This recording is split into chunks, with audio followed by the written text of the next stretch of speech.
Hello everyone, my name is Shubham and I am here to discuss the next question of JEE Advanced 2024.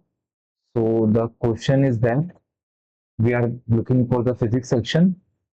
So the second question that that series will be like that. So the question is going to be an infinite long wire located on the z-axis, wire carrying a current I along the positive z direction and the produced magnetic field.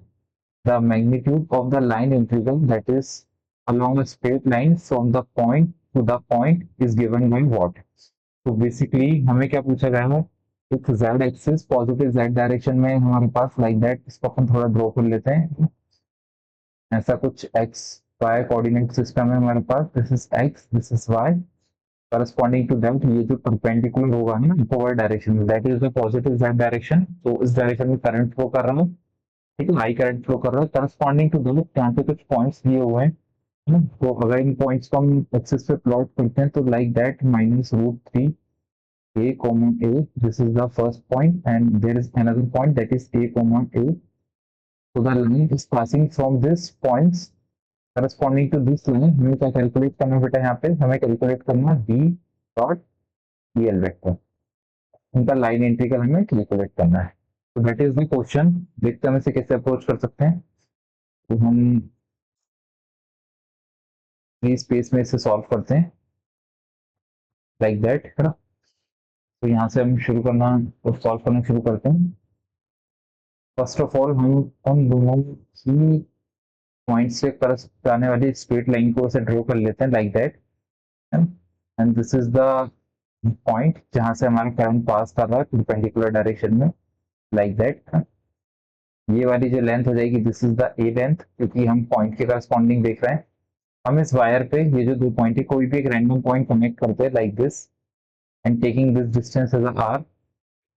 हम एक छोटा सा element इस line पे consider करते हैं, that is dx element. और ये जो लेंथ हो जाएगी यहाँ से यहाँ तक की, that is x length. On that point अगर हम देखना चाहें तो मैग्नेटिक फील्ड की डायरेक्शन क्या होगी बेटा, ये होगी। तो क्योंकि हम यहाँ पे राइट हैंड थंब रूल लगाएंगे अकॉर्डिंग टू दैट, अगर हमारे पॉइंट पॉजिटिव दैट डायरेक्शन में जा रहा है तो करस्पॉन्डिंग जो मैग्नेटिक फील्ड होगी वो सर्कुलर होगी। तो that is making with the line integral the angle that is theta, है ना। तो ये वाला एंगल कितना हो जाएगा, 90 degree. corresponding to that, that is also 90 minus theta, so that angle is become the theta। clear। अच्छा, हमें एक क्लैरिटी होना चाहिए पहले क्वेश्चन से रिलेटेड। जब हमने यहाँ पे इसे सॉल्व करने गए थे तो यहाँ पे हम एंगल्स को भी कैलकुलेट कर सकते हैं लाइक दिस। हम यहाँ पे इनको अगर ज्वाइन कर दें इन दोनों पॉइंट को ओरिजिन के साथ, ठीक है, तो ये पॉइंट्स के हमें कोऑर्डिनेट्स पता है, -√3 a। तो करस्पॉन्डिंग टू दैट अभी perpendicular upon perpendicular upon base के फॉर्म में हम इसे सॉल्व करते हैं तो that angle will be given to 60 degree after solving we are using trigonometric function and that angle is equal to the 45 degree है। a comma a corresponding जो angle बनेगा that is 45 degree। इसे हमें ध्यान रखना। नेक्स्ट आगे बढ़ते हैं। ओके, सो अब हम इसमें कैलकुलेशन शुरू करते हैं। हमें पता है कि ये जो लाइन, ये जो हमारे पास छोटा सा dx एलिमेंट है एंड मैग्नेटिक फील्ड के बीच का जो एंगल बन रहा है that is theta and that we have to be calculate. तो मैग्नेटिक फील्ड इनटू dx, ये हमें कैलकुलेट करना है। जब हमने इसे सॉल्व करा तो that will be like magnetic field dx cos theta. अब हमें एक एक करके यहाँ पे वैल्यूज कैलकुलेट करते जाना है, ठीक है। मैग्नेटिक फील्ड की वैल्यू कैलकुलेट करें by the point on the straight line. तो मैग्नेटिक फील्ड के लिए वैल्यू कितनी हो जाएगी बेटा, by the straight line current that will be equal to the mu naught I by 2 pi r, and dx की हमें यहाँ पे वैल्यू कैलकुलेट करनी है। तो dx के लिए हम पहले यहाँ पे देख लेते हैं, tan थीटा की हम वैल्यू निकालते हैं because this is the perpendicular, this is the base. So the perpendicular upon base that will be equal to the tan theta.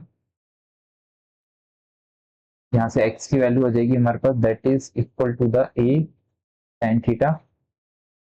तो dx बाय डी थीटा करेंगे हम, that will be equal to the a sec square theta. तो यहाँ से dx की value आ जाएगी हमारे पास, that is equal to the a sec square theta into d theta, ठीक है। तो नोट करेंगे हम, इंपॉर्टेंट है ये रिजल्ट। तो हमारे पास dx की वैल्यू आ चुकी है, दैट इज लाइक हम यहाँ पे पुट कर सकते हैं, that is a sec square theta into d theta. हमें कॉस थीटा की भी वैल्यू यहाँ पे कैलकुलेट करनी पड़ेगी। और कॉस थीटा होता है हमारे पास बेस अपॉन हाइपोटेनियस। तो करस्पॉन्डिंग टू दैट अगर हम कॉस थीटा की वैल्यू निकालते हैं इस ट्राइंगल के करस्पॉन्डिंग, तो that is base upon hypotenuse, तो that is A by R. इसको हम अगर सेक के फॉर्म में लिखना चाहें तो that is sec theta equal to the a by r. तो जो आर की वैल्यू आ जाएगी that is equal to the a sec theta. से भी नोट करेंगे, अब इंपॉर्टेंट रिजल्ट है। वैल्यूज को पुट करते जाना है हमें, that is mu naught I 2 pi, r की जगह कितना रख सकते हैं, that is a sec theta. Line को लंबी करते हैं, ठीक है ना। ये ऊपर आ जाएगा ए सेक स्क्वायर थीटा, यहाँ पे कॉस थीटा भी होगा, है ना, कॉस थीटा। तो basically that is like D theta. अच्छा, ये कॉस थीटा को भी अगर सेक थीटा के फॉर्म में लिखे 1 upon sec theta, that will be equal sec square theta, है ना। तो यहाँ से सेक स्क्वायर थीटा से सेक स्क्वायर थीटा ऐसे ही कट जाएगा, हमारे पास बचेगा क्या, ये सिर्फ इंटीग्रेशन में जाएगा अभी हम। ठीक है, इंटीग्रेशन कहाँ से कहाँ तक करना है वो भी अभी हम देखेंगे। पहले हम लिमिट्स को बाद में डिसाइड करते हैं, पहले इसको थोड़ा शॉर्ट कर लेते हैं, है ना। अंदर बचा हमारे पास म्यू नॉट आई बाय, ये टू तो रहेगा ना, टू नहीं कटेगा, पाई कट जाएगा, सॉरी टू भी नहीं कटेगा, पाई भी नहीं कटेगा, यहाँ पे ए कट जाएगा ना, दैट इज 2 पाई ये रहेगा। ठीक है है ना। नेक्स्ट आगे बढ़ते हैं यहाँ पे, तो दैट इज लाइक 2 पाई, अंदर बचेगा हमारे पास इंटू में डी थीटा। अब हमें इस कांस्टेंट को बाहर निकालते हैं, that is mu not pi by 2 पाई। अब हमें लिमिट यहाँ पे लगाना होगा, देखो ध्यान से, अगर हम इस पॉइंट के करस्पॉन्डिंग हमने एंगल देखा था थीटा, तो ये वाला एंगल कितना हो जाएगा, that is pi by 3। But हमें तो पूरे पॉइंट के करस्पॉन्डिंग मैग्नेटिक फील्ड कैलकुलेट करना है ना। तो यहाँ से लेके यहाँ तक हमें बी इंटू डी एल पूरी लेंथ को ले लेना है। तो that will be the angle that is minus pi by 4। तो जो लिमिट हमें लगेगी यहाँ पे पाई बाय 3 से कहाँ तक लगेगी, minus pi by 4। The limit will be like pi by 3 to minus pi by 4, ध्यान रखेंगे हम, इंटू डी थीटा। सॉल्व करेंगे इसको हम, म्यू नॉट आई, है ना, थीटा डी थीटा का इंटीग्रेशन हो जाएगा थीटा। देखो हम लिमिट पुट करेंगे, तो that is the pi by 3 minus, और ये माइनस हो तो ये प्लस हो जाएगा, that is like pi by 3 plus pi by 4। Solve करेंगे इसको हम थोड़ा और, यहाँ पे इसको सॉल्व कर लेते हैं, ठीक है।